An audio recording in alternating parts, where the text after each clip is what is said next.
Hi everybody, and welcome back to another episode of the Reconnection Space. This is the space we come to get reconnected with ourselves, with each other, and to really, in these solo episodes, answer some of the questions that you have so that we can take the fear out of therapy.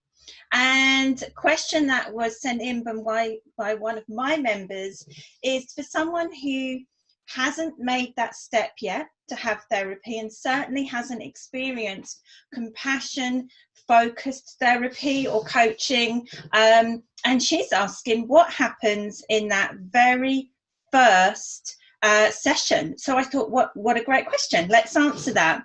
Well, the first thing is that there's normally two first sessions. Okay, so the first thing that I will do is I will have an initial consultation with you. Now, this is a shorter meeting, but it allows me to chat to you about why you feel you're wanting support and what's going on for you. It allows me to explain the type of therapy that I do, and it gives you a chance to get to know me and see if there's rapport, because that's really, really important. You've got to be working with a coach, a therapist, a counsellor, whatever it is you've chosen. You've got to be working with somebody that you feel you can build trust with. And you know what, vice versa. Not every client is for me, and I'm not for every client. And that initial consultation is that time to explore exactly what's been going on for you, what challenges you're having, if you feel that you can talk about things that have gone on, emotions, and have a little chat about what your expectation of success, healing, recovery will look like. So I think that's really important, that I understand what you are coming into the therapy space and the coaching space with, in terms of what you want to achieve, and we can talk about what that's going to look like. Once we've agreed that this is a space that we want to step into together, then for me, the first session is quite in depth. It's about an hour and a half. And during that time, I'm going to ask, firstly, lots of questions, all the boring questions. Who are you? How old are you? What's your next of kin, etc., etc. And I'm going to ask you to talk about in plain terms, in your terms, the reason why you have decided to ask for support, to really get clarity on what has caused you to make that step, how long it's been going on for, the implications and impact that that's had for you, and the type of emotions and symptoms that you've been experiencing. Because it is normally clients will talk about symptoms. They'll talk about things like hyperventilating or feeling anxious or panic attacks, and they won't know where that's come from necessarily. So we'll talk about all of that.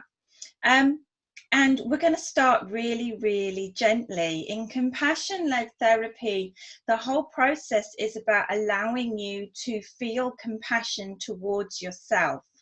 So we're not going to do that by jumping in and looking for lots of things that have gone on. People are really worried about that. They're worried that I'm searching for some dark secret, that I want to get you to talk about dreadful things. It's not like that. We're just going to get to know each other. We're going to talk about potentially how your day goes.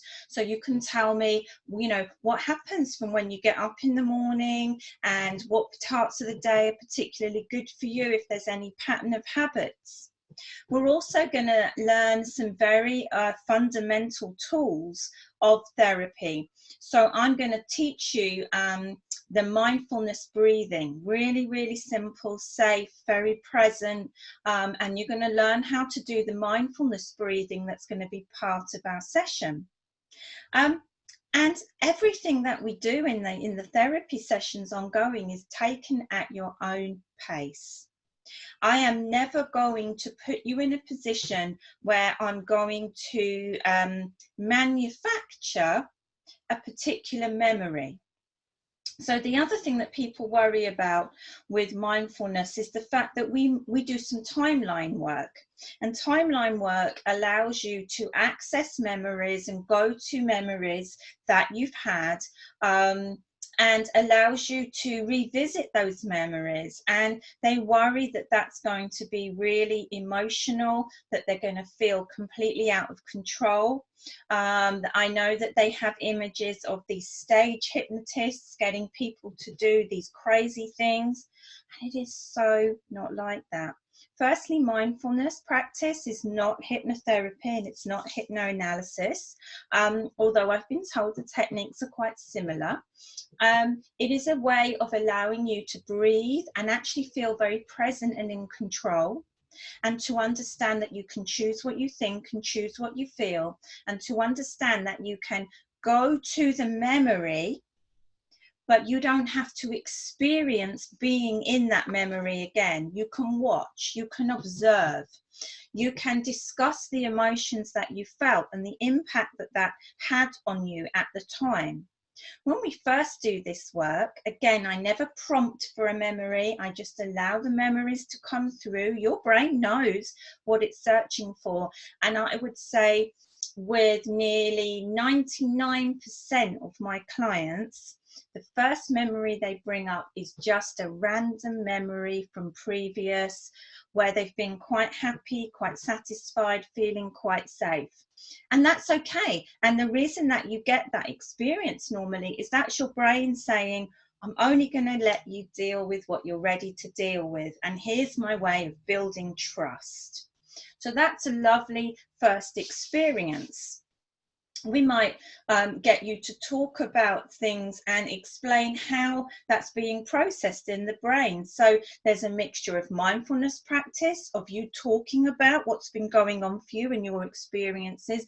And then there's the piece around learning. And learning is really important, because when the more we know about how our brain works and why we're being the way we're being, there's a wonderful saying in compassion focused therapy, we have really tricky brains, okay?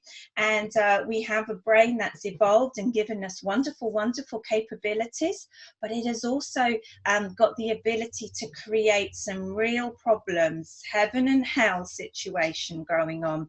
So I'm going to explain to you through the sessions a bit of theory. I'm going to use different tools and techniques to help you understand. And that allows you to feel as though there's reason and that there's purpose. So that's kind of what happens in the therapy room. I don't have a couch. I have a lovely comfy chair and you get to sit in it. Generally there is a cuppa on offer, and everything is at your own pace. You can see the room around you here with my fairy lights and my lilac paint, okay? This is not a clinical room. This is not a scary place. This is a really safe space. It's your space. So I hope that's given you an idea about what happens in those early days of therapy, and also, take some of that fear out of therapy. So if you have any questions, then do let me know. And if you have a question that you want to be featured here as a solo on the Reconnection Space, drop me a note or get involved via the Facebook pages. We always want to hear from you. And I look forward to seeing you again here in the Reconnection Space. Take care.